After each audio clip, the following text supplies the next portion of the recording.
자라나라 퇴직연금 푸른씨앗 업 푸시업. 여러분 반갑습니다. 근로복지공단과 함께 중소기업 퇴직연금 기금제도 푸른씨앗에 대해 이야기해보는 시간 푸시업 1화입니다. 저는 현재 경제 크리에이터로 활동하고 있는 슈카라고 합니다. 여러분 안녕하세요. 이미 많은 분들은 아시겠지만 중소기업 퇴직연금 기금이 정확히 뭔지 뭐를 하는 곳인지 잘 모르시는 분들도 많으실 걸로 생각이 됩니다. 자, 그래서 오늘 이 시간에는 중소기업 퇴직연금 기금 푸른씨앗이란 무엇이고 해외에서는 어떤 사례가 있고 우리한테는 어떤 혜택이 있는지 간단하게 제가 소개해드리도록 하겠습니다. 푸른씨앗은 중소기업 퇴직연금 기금제도의 브랜드 이름인데요. 열매를 얻기 위해서는 씨앗을 제일 먼저 심겠죠. 그것처럼 퇴직 후 희망찬 미래를 위한 퇴직급여 적립금을 위해 푸른 씨앗을 심자는 뜻으로 지었다고 합니다. 자, 이름 참 잘 지은 것 같아요. 자, 그러면 왜 이런 제도를 만들었나? 이제까지는 가입 방법이 복잡하기도 했고 금전적으로 부담이 되다 보니까 중소기업에서 퇴직연금 도입을 좀 미뤄왔고 그러다 보니 대기업에 비해서 도입률이 엄청나게 낮았습니다. 그나마 가입된 중소기업 근로자들도 또 투자 이런 거 우리 어렵지 않습니까? 이 적립금을 제대로 운용을 하지 못해서 수익률도 낮았습니다. 자, 그래서 이대로는 안 되겠다. 중소기업 근로자를 위한 퇴직연금 기금제도를 만들어야겠다. 그래서 우리 가입률도 높이고 수익률 좀 높여보자 라는 취지로 2022년 4월 중소기업 퇴직연금 기금제도 푸른씨앗이 탄생하게 되었습니다. 자, 제가 이제 기존 퇴직연금 제도를 살짝 소개해 드릴 텐데요.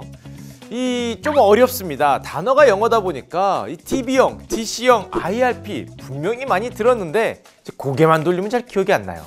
자, 그래서 조금 쉽게 설명해 보도록 하겠습니다. 자, 다만 오늘은 개인형 퇴직연금 제도 IRP는 일단 논외로 DB형과 DC형을 알려드릴게요. 확정급여형 DB형 같은 경우에는 퇴직금 운용을 회사가 맡고 있다는 특징이 있고요.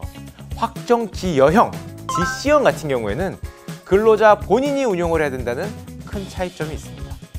자, 그렇기 때문에 나는 투자는 잘 모르겠고 안정적으로 퇴직금을 받고 싶다 라는 분들은 DB형을 선택을 하셨고요.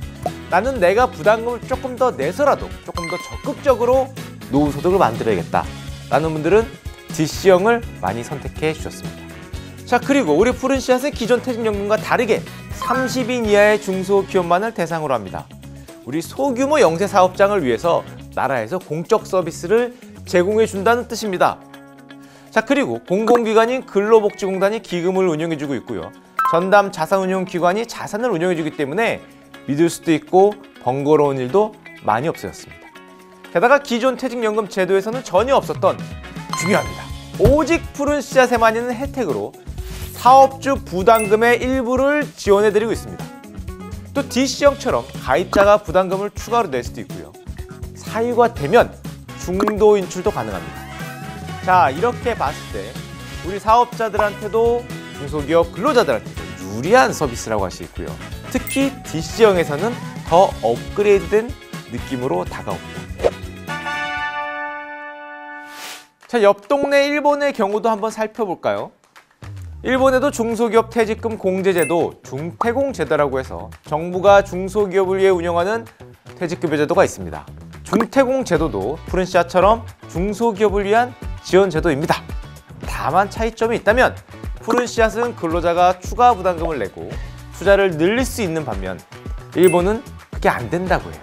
그리고 자산운용 방식도 좀 다른 면이 있는데 또 일본의 경우는 상당히 재미있습니다.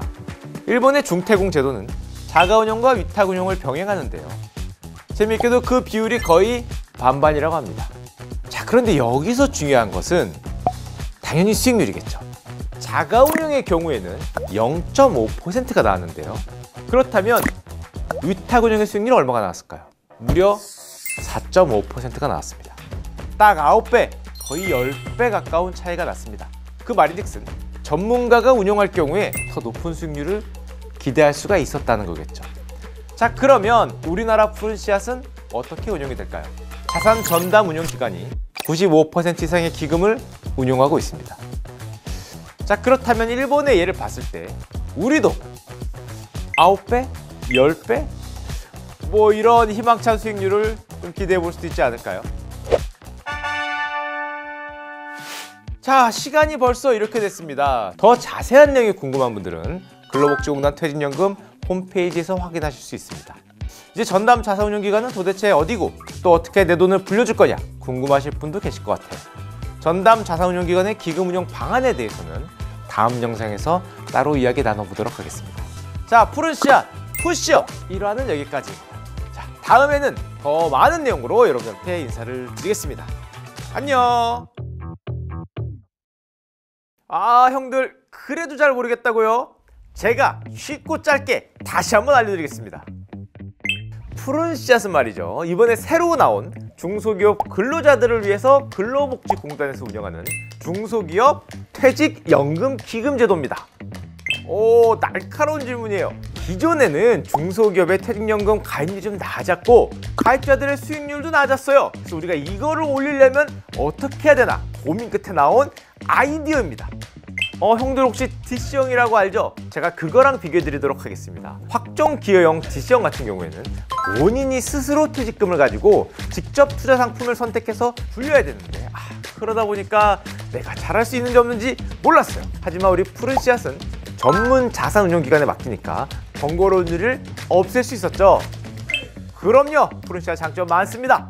자, 전담 자산운용기관에서 전문적이고 체계적인 운용 전략에 맞춰서 운영하다 보니까 뭐니 해도 수익률, 보다 나은, 보다 높은 수익률을 우리 기대할 수 있지 않을까요? 요거 저도 처음에 좀 헷갈렸습니다. 이전부터 있었던 회사는 작년에 달마다 있었던 근로자 수를 더해서 그분들이 일한 개월수로 나눈 걸로 산정한다고 하고요. 새로 생긴 회사는 신청일 기준으로 있는 근로자 수로 한다고 합니다.